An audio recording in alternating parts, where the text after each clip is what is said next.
Galena. This is one of the state of Wisconsin's busiest fire stations. It's been in service for a very, very, very long time. That's not the important part. The important part is these companies, this fire engine and the ladder truck, were the first arriving companies over on 27th and Highland for the horrible, horrible events of Mother's Day, where 5 people lost their lives, but dozens, many dozens were rescued over ladder and through interior grabs, being dragged through smoky hallways and whatnot downstairs. So this fire station knows something about what could be done to prevent such a horrible situation. Something so simple as sprinklers. Sprinklers, sprinklers, sprinklers. Now, I don't stand before you today to tell you that this is a magic silver bullet answer and that it's cheap and that everybody can just run to the sprinkler store. We understand that it is expensive, but we also value life more than the almighty dollar, and I will never stop my push for sprinklers as long as I'm in this position and beyond. And so I am just thrilled today to be with such incredible folks at the local level, at the state level, who are making a move. They are putting their money where their mouth is, and they are saying, yes, we agree, sprinklers, sprinklers, sprinklers. And so I'm going to let them do the reveal on the nuts and bolts of the various pieces of legislation, but I can tell you this much. It is aimed at the most important thing any of us can do, and that is prevention. Preventing the fire is crucial. Preventing it from growing, crucial. All of these things give firefighters additional bits of time to get in there, grab people who weren't able to get out, finish the firefight, and everybody goes home. And I'll let them tell you the details, but I was extremely, extremely pleased to hear everybody's on the same page, like we got to do something about this. And with that, it's my honor to welcome to the podium our mayor, Mayor LaTonya Johnson. Thank you. Thank you, Chief. Well, good morning, everybody, and thank you so much for that, Chief.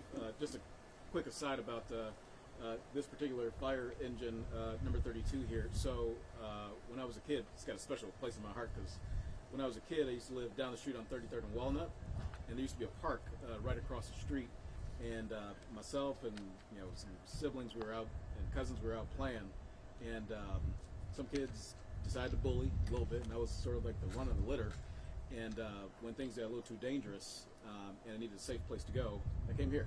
So I never forgot about the men and women of our fire department that made sure that a young future mayor didn't end up a splat mark on the concrete back in the day. So I really appreciate it. Well, good morning again, and I want to thank everybody for joining us at Fire Station 32 to discuss a really, really important topic, really important issue that unfortunately has caused a lot of tragedy in our community. Chief Lipsky just touched on it a bit ago as it relates to engines from this particular station responding to the devastating fires we saw on Mother's Day this past May. And I went to that site just before having the opportunity to go off to church that morning, and I've been at that site and just too many sites like that across Milwaukee where multi-family apartment buildings have had these devastating fires and have caused the loss of life, grieving, and significant losses to our friends and to our neighbors here in this community. Fire safety and prevention, they remain a top priority for the chief, for me, for my administration, certainly for members of the council as well, and not just us at the local level, at the state level as well. That's where we're joined today in celebration and partnership with State Senator LaTonya Johnson, who you'll hear from shortly, State Senator Dora Drake, State Representative Margaret Arney as well. And I'm so grateful for all of them joining us here today too. So the legislation includes some common sense measures that'll help us at the local level. It'll help local leaders to better understand the scope of the problem while also providing some prevention tools. And Chief touched on that. It's very, very important, making sure we have tools for prevention to stop these devastating fires from taking place so that lives don't have to be uprooted like we've seen happen so many times here in our community. Now, as local leaders standing with me know, one-size-fits-all approach, it doesn't work. It doesn't work for many places. It certainly doesn't work for a city like Milwaukee. I mean, think about us. I mean, we're the largest, most diverse community in the state. We've got some of the oldest housing stock in the entire state of Wisconsin as well. So we need tools that are suitable to us. That's why LRB 4166 is so critically important. It will give local governments greater authority to adopt fire safety initiatives that are tailored, right? Not cookie cutter, not one size fits all, but are tailored to our unique needs, helping us at the local level to keep our residents safe. That is critically important. So I want to commend Alderwoman Malele Coggs, who joins us here this morning, Alderwoman Charlene Moore, who is here with us this morning, Alderwoman Andrea Pratt, who's not here, she's chairing a council committee right now, and members of the Common Council for championing the need for additional resources to help landlords to install sprinkler systems. As Chief touched on as well, these systems can sometimes be costly, but they can also save lives. And that is critically important, and that's the alarm that all of us are trying to ring here today. So I want to thank, again, the Alderwoman that I mentioned and the council as a whole for supporting their initiatives. This year, the Milwaukee Fire Department is celebrating 150 years. 150 years of protecting folks here in our community.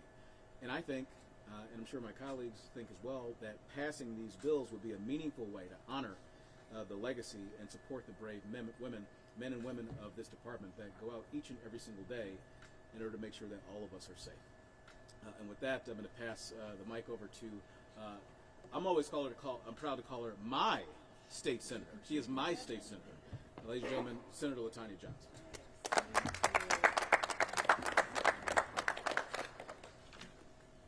Thank you, Mayor Johnson, and thank you all for being here today.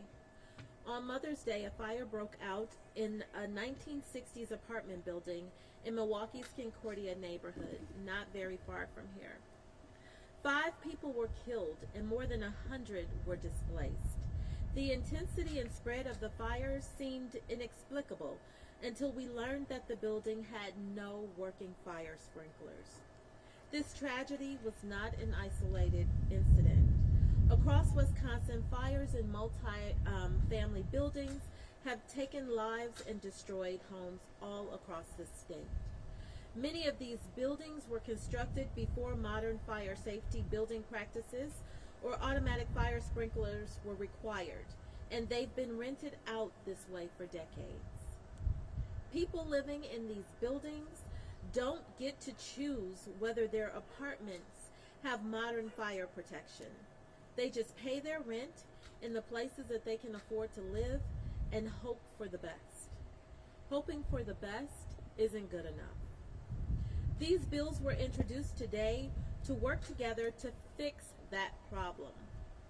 The first bill directs the Department of Safety and Professional Services to conduct an audit so local fire departments and building officials know where the gaps are and they know where these buildings are located.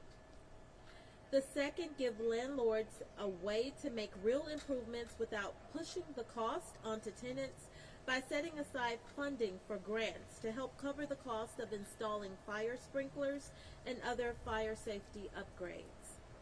The final bill gives cities and counties the power to set their own standards when state laws fall short.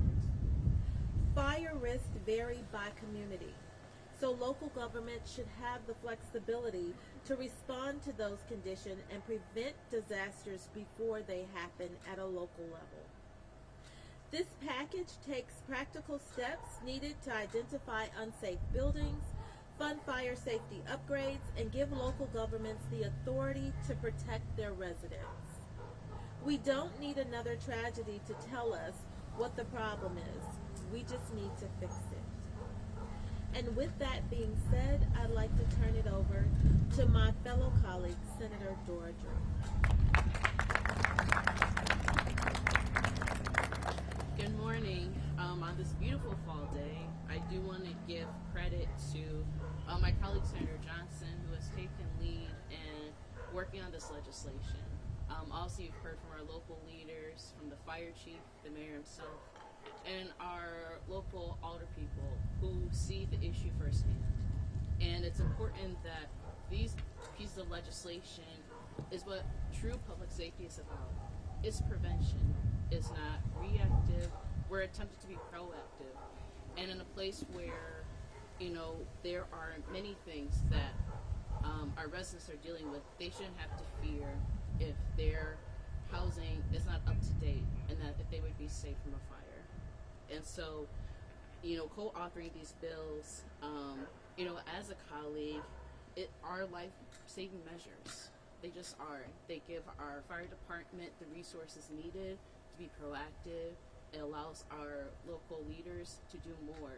And as a state, this is where partnership truly is key. And so in that, this is just the first step in addressing fire-related deaths and truly reducing the impact that's had, not just in this area, but frankly throughout the whole city of Milwaukee. And with that, I'll turn it over to Representative Arney.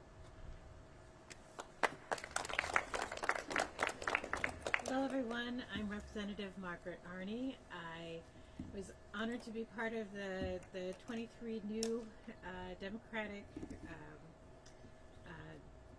Assembly people that were elected, and it's just an honor to be here with these seasoned leaders who have the heart for community.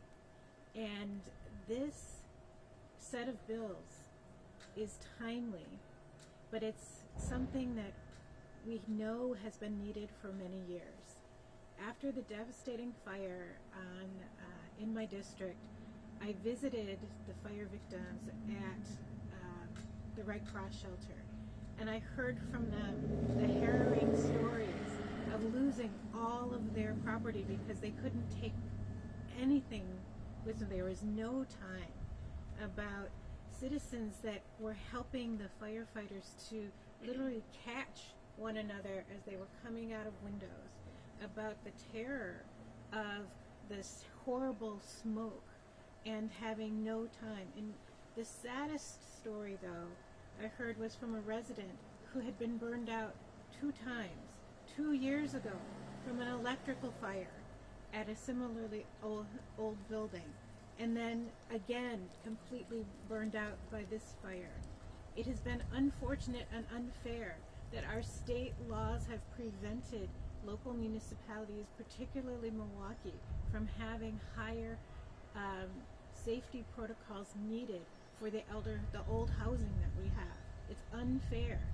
And so part of this bill package is a repair of that. And what I'm very proud of is to be the assembly lead on the grant project, because it's not about trying to make it unaffordable for people to provide housing at affordable rates. It's not about that at all. It's about safety and survival.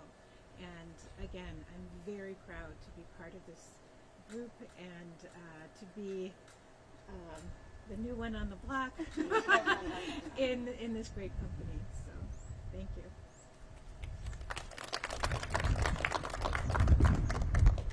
Now we'll open it up to any questions, if there are any. You were talking about, obviously you were saying that the landlords will get help to pay for this. What are some of the tools and initiatives that are in the bill that would actually make this, make it work?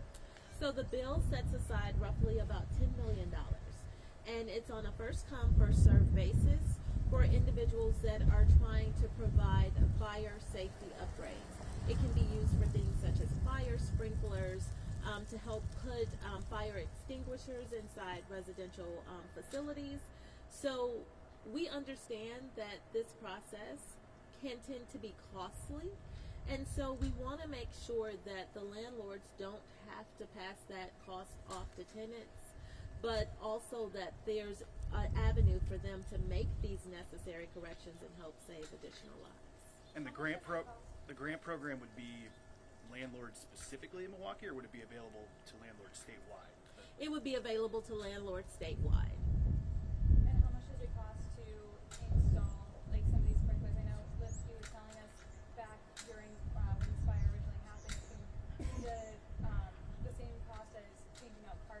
much do we have a more solidified figure on what that looks like? I don't have a more solidified figure. It's a fantastic question, and the answer is that it varies widely. It varies widely for a number of reasons. The size and square footage and number of occupancies in a given building would certainly impact that. There are also issues with different local requirements as it pertains to the size of the water pipe coming off the water main into the building. That can impact it, because if that water main doesn't exist in the right sizing, it has to be installed as part of that sprinkler project. You can imagine digging up the roadway and the right-of-way and getting to those pipes costs considerably more than if you didn't have to do it. So it can vary widely. And, you know, the thumbnail sketch estimate that we give of it's roughly the same as, you know, replacing carpet throughout an apartment building. That's a widely used average in the industry. So that roughly stands, but we do need to understand there are variables, and I think that this wisely addresses the fact that it could be more or less expensive depending on those circumstances. And I think you just heard an answer here that it will be available statewide.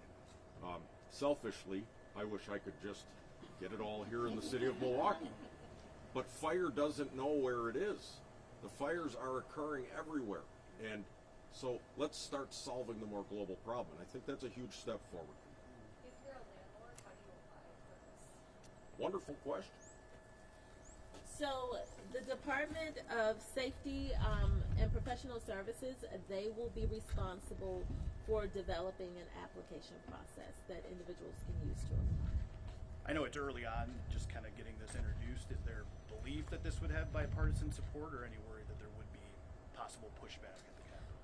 We always believe that there's going to be a bipartisan support when we put our bills out, but unfortunately, when the introduction process is over, we'll see if there's support. We understand that this package of bills, it's not a catch-all, but it is a great start to making sure that we can begin to save lives.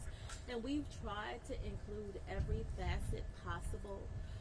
DSPS, we've tried to include local government, we've tried to include all of those individuals that play key factors in making sure that these bills can do the utmost that they're designed to do to make sure that we can save those lives. It's government. We like to say that there's no cost on life, and there shouldn't be. But unfortunately, in the political realm, sometimes cost is attached.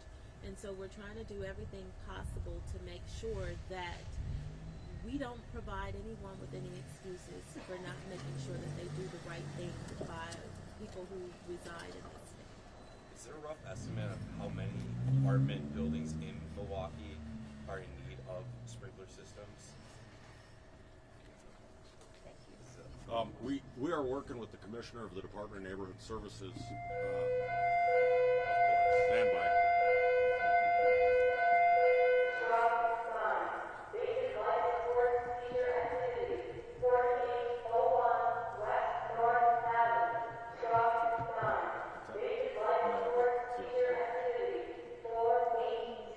Sorry about that. Duty calls. Yes. The question was, how many units? We're working with Department of Neighborhood Services to calculate that right now. I can tell you a rough evaluation I did specifically about high-rise residential buildings a couple of years ago suggests that 70 to 80% of the high-rise residential housing stock was pre-1974, meaning nobody was spending any extra money on sprinklers because they didn't have to. Think about that for a second. The mayor mentions the department is 150 years old this year. Sprinklers have only been required for a third of this department's existence, 1974 to present.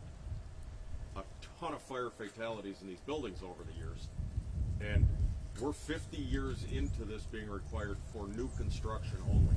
This would be a huge step forward to allow us to solve the problem of so many residences, multifamily residences, not having sprinklers. Right after the Mother's Day fire, hundreds were displaced, 5 people were killed. Robin Voss said that lawmakers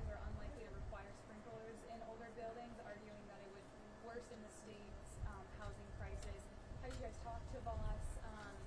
What is being done, I guess, in that respect to make sure that this is passed? I'd love to turn this over to my friends up here, but I will tell you this: the argument is survivable housing.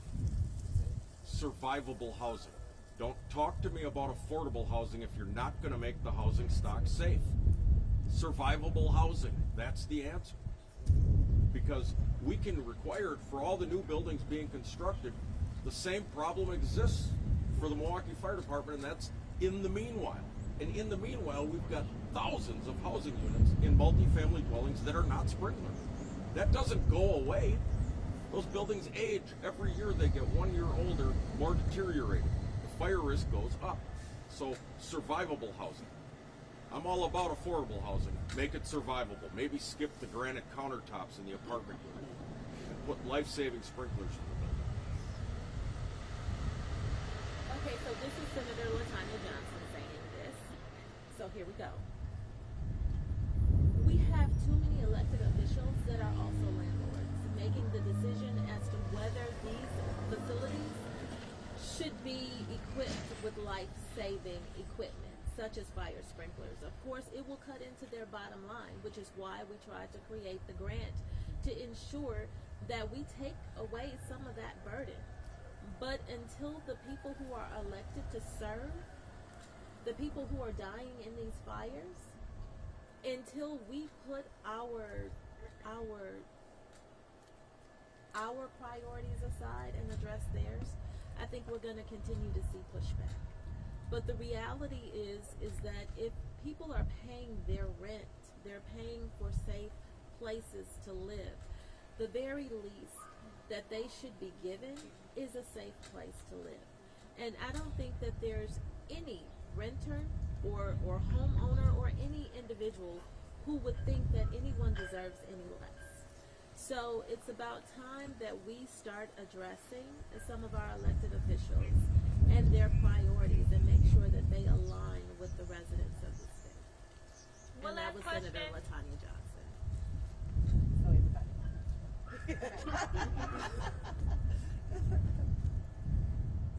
Thank you. Thank you. Thank you.